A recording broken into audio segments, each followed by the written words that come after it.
हाँ, तो ये हम आपसे जानना चाहेंगे, जैसे हमारे विशेष करके भारतवर्ष में धर्मांतरण का जो खेल चल रहा है, विशेष करके हिंदू भाई बहनों का जो है धर्मांतरण किया जा रहा है, उसको क्या हम लोग ऐसा करें जिससे कि वो बिल्कुल 100% रुक जाए, वो ना करें।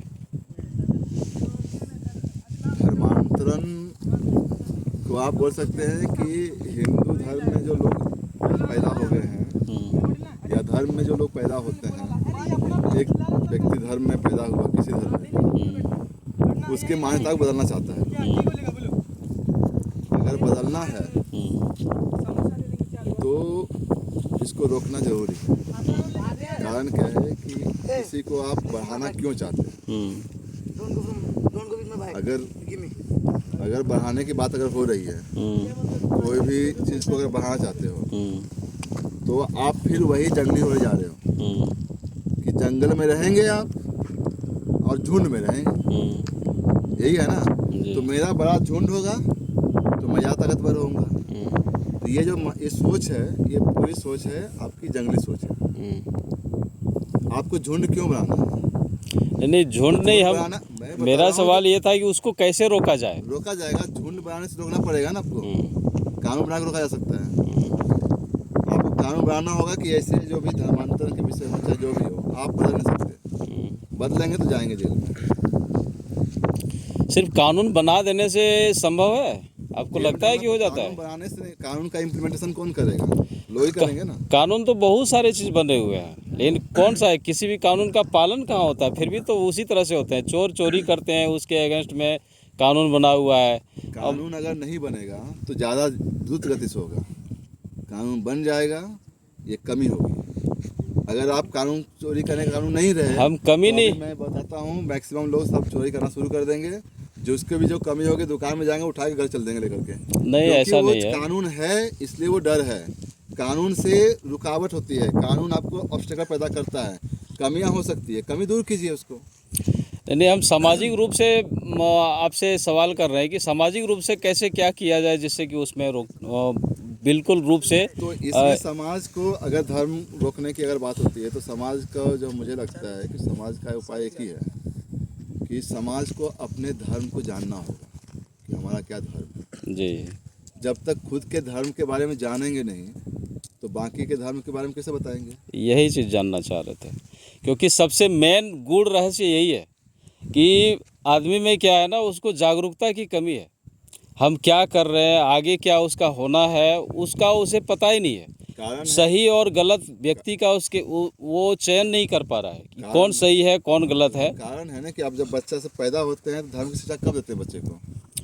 है ही नहीं, है ही नहीं। बच्चे से लेकर के पढ़ाई शुरू होता है और उसके बाद उसकी मृत्यु तक कभी धर्म की शिक्षा दी जाती है जी।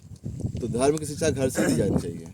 आपके घर में होगा, गीता होगा, लेकिन गीता पढ़ाएंगे नहीं उसको, बच्चे को डर लगता है, आपको पढ़ लेगा बच्चा साधु बन जाएगा। आज के डेट में क्या है ना, आज के डेट में क्या है ना, हमारे हम भी बोल देते हैं। बोलो। आप बोले धर्म के बारे में, पहले मतलब कि होता था क्या, पहले मतलब कि पहले अगर बोलो तो हर घर में पहले गीता कुरान सब मतलब जिसका जो है वो चलता था। लेकिन आजकल जो है कि आप अगर देखेंगे इंडिया में 70% एजुकेशन सिस्टम ईसाई धर्मों पे है। तो बच्चे जाते हैं ईसाई धर्म के स्कूल में पढ़ने के लिए, तो वो ना अपने धर्म का ज्ञान ले पाते हैं ना कुछ, और पिता भी उस पर, पेरेंट्स भी उस पर ध्यान नहीं दे पाते। क्यों जा रहे हैं उसके स्कूल में पढ़ने के लिए? एक सेकंड, क्यों? क्योंकि ये हमारे इंडिया का जो सिस्टम है इस पर डिपेंड है ना। नहीं, ये नहीं है। यहाँ पे हम बोलना चाहेंगे कि ये वो सिस्टम नहीं है। ये सिस्टम हो गया क्या, हमारे सनातनी सोच बदल चुका है। हमारे सनातनी सोच में माँ बाप का एक ही सोच है। माँ बाप का एक सोच क्या है कि हमारे बच्चों को पढ़ाना है, लिखाना है, नौकरी कराना है। हमको पढ़ाना है, लिखाना, बढ़िया से बढ़िया बिजनेस कराना है। हमें अपने बच्ची को पढ़ाना है तो अच्छे घर में शादी देना है। न कि वो अपने धर्म के बारे में जागरूक कर रहे हैं, ना ही कुछ बता रहे हैं कौन से स्कूल में पढ़ा रहे हैं। ठीक है, हम मिशनरी में भेज रहे हैं, कोई टेंशन नहीं है, लेकिन उसको इस चीज़ का नहीं पता, अथवा उसको आइडिया दिया जाता है कि आपके स्कूल में क्या पढ़ा रहा है, तो धर्म के बारे में कुछ बता रहा है। वहाँ ऐसे मोटिवेट करते हैं वहाँ के शिक्षक लोग कि यदि उसके धर्म के अगेंस्ट में बोला जाता है तो घर में जाके नहीं बोलना, ऐसे बोला जाता है। सबसे बड़ा मोटिवेशन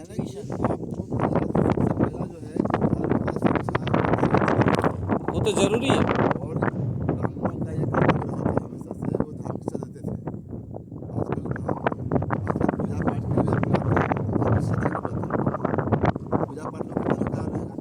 देखो अरे पूजा पाठ क्या, पूजा पाठ भी एक बिजनेस हो गया है, जिसके कारण ये सारा चीज़ चल आज के डेट में आज के डेट में हम बताएंगे, यदि कहीं हम सपोज दैट अपने यहाँ कथा करा रहे हैं, ब्राह्मण को पंडित जी को बुलाए कथा कराने, तो वहाँ सबसे पहले घड़ी देखते हैं, इतना टाइम हो रहा है, पंडित जी थोड़ा जल्दी जल्दी करवाइएगा। यदि 2 घंटे में होना है तो वहाँ पे कहते हैं कि 1 घंटे में किस तरह काम तमाम हो जाना चाहिए।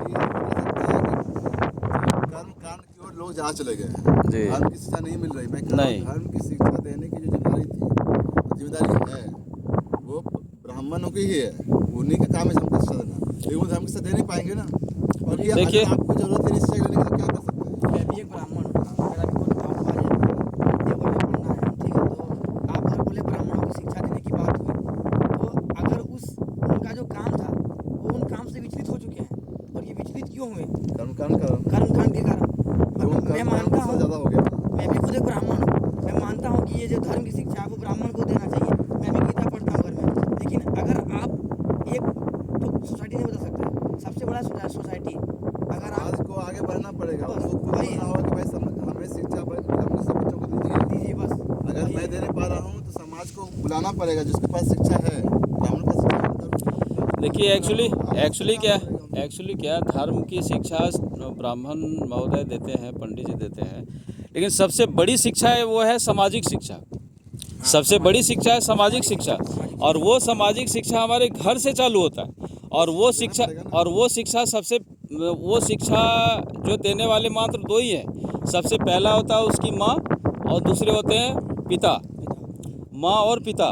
तो माँ तो बन गई मम्मी और पिता बन गया पापा।